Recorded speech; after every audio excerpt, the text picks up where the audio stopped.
డిఎస్సిలో జరిగిన అవకతవకలపైన విద్యార్థి లోకం తీవ్రమైన నిరసన వ్యక్తం చేస్తా ఉందని వైసీపీ వాళ్ళు అంటున్నారు. చేస్తున్న నిరసన కార్యక్రమాలు విద్యార్థులు ఎక్కడ ఉన్నారో మాకైతే కనబడట్లే. రిటైర్మెంట్కి దగ్గరలో ఉన్న వారందరూ ఉన్నారు. వాళ్ళందరూ నిరసన కార్యక్రమాలు చేసి విద్యార్థులు అని అంటా ఉంటే చాలా హాస్యాస్పదంగా ఉంది.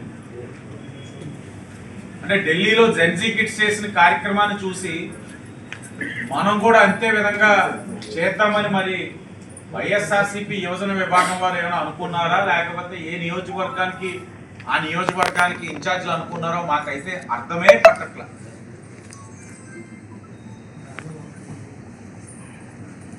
ఆ నిరసన కార్యక్రమం వేరు,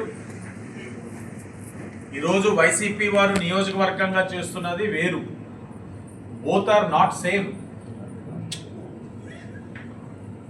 సరే, ఇదంతా జరుగుతామంటే ఈ నియోజకవర్గ పరంగా మెగా డిఎస్సి ఏదైతే ఇచ్చిన మాటకి కట్టుబడి ఏ విధమైన అవకతవకలు లేకుండా, విమర్శలకి లోన్ అవ్వకుండా ప్రక్రియను అంతా కూడా ట్రాన్స్పరెంట్గా క్లీన్గా పూర్తి చేసి ఎంతో మందికి ఉద్యోగ అవకాశాలు కల్పించిన నారా లోకేష్ గారు ఒకవైపు ఒక హీరోగా ఆయన కనబడతా ఉన్నారు. 5 సంవత్సరాలు జగన్మోహన్ రెడ్డి ముఖ్యమంత్రిగా ఉన్నప్పుడు ఏ సంవత్సరం కూడా డిఎస్సి తీయకుండా యువతని మోసం చేసి మబ్బి పెట్టి ఒక విలన్ కింద యువత అందరి దృష్టిలో ఉన్న వ్యక్తి అంటే ఒక హీరో లోకేష్గా, విలన్గా జగన్మోహన్ రెడ్డి ఛాలెంజెస్ మీద ఛాలెంజెస్ చేసుకుంటుంటే మధ్యలో కమేడియన్గా నేనున్నాను కమాన్ లోకేష్ అంటున్నాడు ఇక్కడ రాజమండ్రిలో ఉన్న వైసీపీ ఇన్ఛార్జ్. అంటే హీరో విలన్ కొట్టుకుంటే మధ్యలో కమేడియన్ వేసేసినట్లు తను నేనున్నాను దూరుతాడు అన్నిట్లో. అంటే 5 ఏళ్ళు ఎప్పుడైనా డిఎస్సి తీసారా? జగన్మోహన్ రెడ్డి గారి ప్రభుత్వంలో ఒక్కటంటే ఒక్క డిఎస్సి తీసారా? తీయనప్పుడు లేకపోతే నోరులు ఈరోజు డిఎస్సి తీసి ఎంతమందికి ఉద్యోగ అవకాశాలు కల్పిస్తూ ఉంటే మాట్లాడుతున్నారు, విమర్శిస్తున్నారు అంటే యువత ఇది గమనించట్లేదని మీరు అనుకుంటే అది మీ అవివేకం. యువత అన్ని గమనిస్తున్నారు, ఎంతమందికి ఉద్యోగ అవకాశాలు వచ్చినాయి గమనిస్తున్నారు, 5 సంవత్సరాలు ఏది ఇవ్వలేదన్నది గమనిస్తున్నారు. మీరు తప్పులు జరిగినాయి అంటున్నారు. కమాన్, ఓపెన్ ఛాలెంజ్. ఇప్పటికి 3 సార్లు లోకేష్ గారు అడిగారు జగన్మోహన్ రెడ్డి గారు, మీ దగ్గర ఉంటే వాస్తవాలు తీసుకొని రండి, చర్చిద్దాం. తప్పని మీరు ఏదైనా రుజువు చేయగలిగితే ప్రభుత్వ పరంగా చర్యలు తీసుకోవడానికి మేము సిద్ధంగా ఉన్నామని చెప్తున్నాం. అవన్నీ వదిలేసి ఉద్యమ బాట పట్టాము అని అంటున్నారు. దేనికి?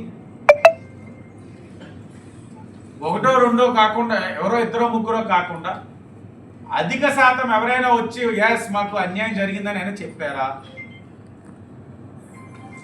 డిఎస్సిలో జరిగిన అవకతవకల పైన నిరసన కార్యక్రమం వారితోటే అని చెప్పారు, యువతతోటి అని చెప్పారు. ఎవరైనా వచ్చి మీతోటి చేశారా? మీ కార్యకర్తలు, మీరు నాయకులు కాకుండా ఇంకెవరైనా కనబడుతున్నారా నిరసన కార్యక్రమాల్లో? దేనికోసం? తప్పులు జరిగినాయని మీరే కోర్టులు ఆశ్రయిస్తున్నారు. కూటమి వచ్చిన తర్వాత ఉద్యోగ అవకాశాలు కల్పిస్తామంటే మీరే దానికి అడ్డపడుతున్నారు వైసీపీ వాళ్ళు. మీ ద్వంద్వ వైఖరి రాష్ట్ర ప్రజలు చూస్తూ ఉన్నారు, అసహించుకుంటా ఉన్నారు. ఎంత దారుణమైన కార్యక్రమాలు చేస్తూ ఉన్నారంటే నేను చూసాం, వీడియోలు చూస్తున్నాం. ఎక్కడికక్కడ స్టేట్లో ఎక్కడైనా డిఎస్సీలు అటెండ్ అయిన వాళ్ళు ఎవరైనా సరే కనీసం వందలాదిగా అయినా వచ్చి ఈ ప్రభుత్వం ఇలా జరిగిందని అంటారేమో అని చూసాం. మీరు చేస్తున్న తప్పులకి సమాధానంగా లోకేష్ గారు మరలా ఇయర్ కూడా డిఎస్సి ఇస్తానన్నారు. అతి దగ్గరలో మరలా డిఎస్సి పోస్టింగ్స్ ఇస్తాం. ఇది మా నిబద్ధత. క్రెడిట్ చోరీ అన్నది వింటూనే ఉన్నాం. భోగాపురం ఎయిర్పోర్ట్ అసలు ఎందుకు కడుతున్నారు, అనవసరం అన్నారు. అవుతా ఉండగా ఇది మేమే చేసాం మొత్తం ప్రాసెస్, ఇది మాది అంటారు. ప్రతి అంశంలో క్రెడిట్ చోరీయే. ఇదే విధంగా అన్ని కార్యక్రమాలు చేస్తా ఉన్నారు. అన్నిటిని మించి మా మనసుకి అనిపిస్తా ఉంది, ఒక విద్యార్థి తనకు వచ్చిన అవకాశం కష్టపడి చదివి ఉద్యోగం సాధించడం, అంత కష్టపడి చదివి ఉద్యోగం సాధించిన తర్వాత తప్పుడు దారిలో మీకు ఉద్యోగాలు వచ్చినాయి అనే విమర్శ ఏదైతే జగన్మోహన్ రెడ్డి చెప్తున్నారో చాలా బాధపడుతున్నారు. ఉద్యోగాలు ఎవరికైతే వచ్చినాయో 16,000 మంది డిఎస్సి ఉద్యోగాలు, వాళ్ళు చాలా బాధపడుతున్నారు. సమ్మర్ క్యాంప్స్ నడిచినాయి, పక్కనే ఉన్నారు ఈయన, గుర్తుందో లేదో వర్రేశ్రీని గారు. దానివేపేటలోని ఆ క్యాంప్లోని 2 వచ్చారు డిఎస్సిలో అపాయింట్ అయిన వాళ్ళు.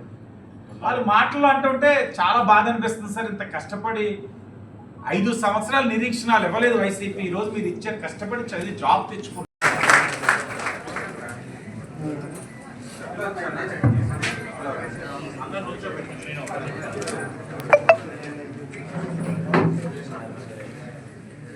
వెంకటలక్ష్మి 2,21,000 వచ్చింది.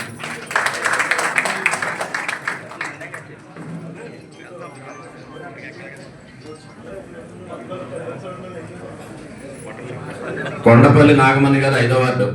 దుర్గా గారమ్మ 40,000 అమ్మ.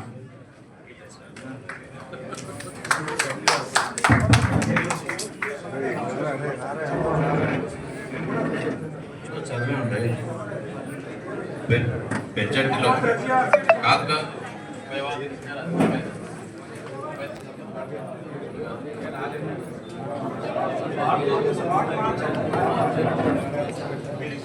కొండపల్లి నాగమణి 5వ వార్డు.